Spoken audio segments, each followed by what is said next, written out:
Sulfonamides, presented to you by Medical Wizardry. Do you know the evolution of the chemotherapeutic agents happened in 3 phases in history, namely, first, the period of empirical use, when moldy curd by Chinese on boils, chalmugra oil by the Hindus in leprosy, chenopodium by Aztecs for intestinal worms, mercury by Paracelsus for syphilis, and cinchona bark for fevers, are used.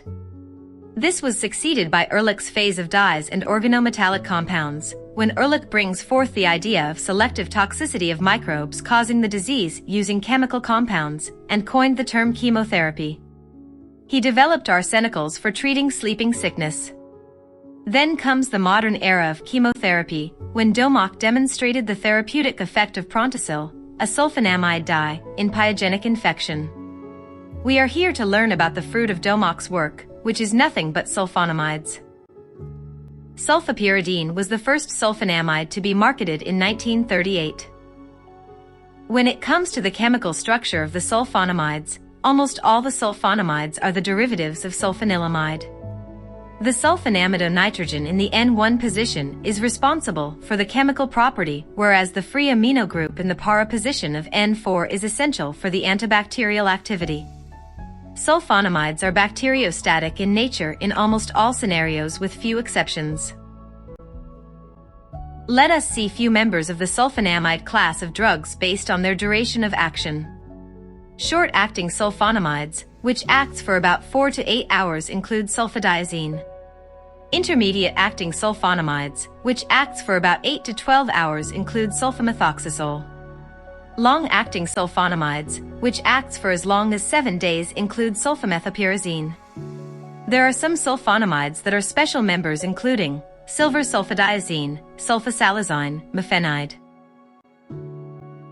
The mechanism of action of sulfonamides is proposed by Woods and Fields, according to which sulfonamides, being the structural analogues of para-aminobenzoic acid, causes competitive inhibition of the PABA fusion with pteridine residues and hinders the dihydropteroic acid formation. This dihydropteroic acid conjugates with the glutamic acid and forms the dihydrofolic acid, which is essential in the metabolism of bacteria, thereby slows the multiplication of the bacteria. This is called the bacteriostatic nature of sulfonamides. Where there is susceptibility, there can be development of resistance to the drugs also. The resistance to the sulfonamides can be developed by the bacterial species by either increased production of PABA, or they can adapt to an alternate folate pathway, or by altering their folate synthase enzyme's affinity to the sulfonamides. No cross-resistance has been found so far between sulfonamides and other antimicrobial agents. Sulfonamides are almost rapidly and completely absorbed from the gastrointestinal tract and are also widely distributed even into serous cavities. They even cross the placenta freely. Highly protein-bound sulfonamides are found to be long-acting agents. The sulfonamides are metabolized by the non-microsomal acetyltransferase enzymes in the liver. Most of the sulfonamides are excreted by kidneys. The lipid solubility of the agents also is important in the duration of action, as more lipid-soluble agents are readily reabsorbed in the kidney and recirculated for a longer duration of action. Sulfonamides, because of the development of resistance in several organisms, are almost always employed in combination with other antimicrobial agents. Sulfonamides are commonly used for chronic urinary tract infections. Sulfonamides attain the bactericidal concentration in the urine, which makes them an eligible agent in the treatment of urinary tract infection. Sulfonamides like mefenide and silver sulfadiazine are useful in preventing infections in 2nd and 3rd degree burn surfaces. Sulfonamides are said to be useful in streptococcal pharyngitis and also in acute otitis media. This use is now replaced by other antimicrobial agents with more efficacy and lesser resistance. Sulfonamides interact with oral hypoglycemic agents like tolbutamide by inhibiting their hepatic metabolism, thereby causing profound hypoglycemia in the patients.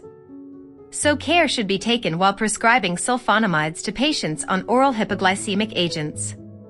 Sulfonamides, because of their high plasma protein binding, even displace drugs like phenytoin and warfarin from the protein binding sites and increases their action. Sulfonamides decrease the renal excretion of methotrexate, thereby causing toxicity in some patients. Sulfonamides, even though are acetylated to inactive forms, can cause precipitation in urine, causing crystalluria. This can be prevented by taking plenty of fluids and by alkalinizing the urine, which makes those forms soluble in the urine. Hypersensitivity reactions to sulfonamides in the form of rashes, urticaria, fever, and even photosensitivity are noted in some individuals. Stevens-Johnson syndrome and toxic epidermal necrolysis are serious problems that can be arising out of sulfonamide administration. In glucose 6-phosphate dehydrogenase (G6PD) deficient individuals, hemolysis can be precipitated at high doses. Kernicterus is reported in newborns, especially in prematurely born babies, administered with sulfonamides. Thank you for watching. Hope you are now familiar with the sulfonamides. Quick question: what are the components of cotrimoxazole? Comment below if you know the answer. For more interesting contents like this, join us at www.medicalwizardry.com. Don't forget to subscribe our YouTube channel, and of course please do share the videos with your friends.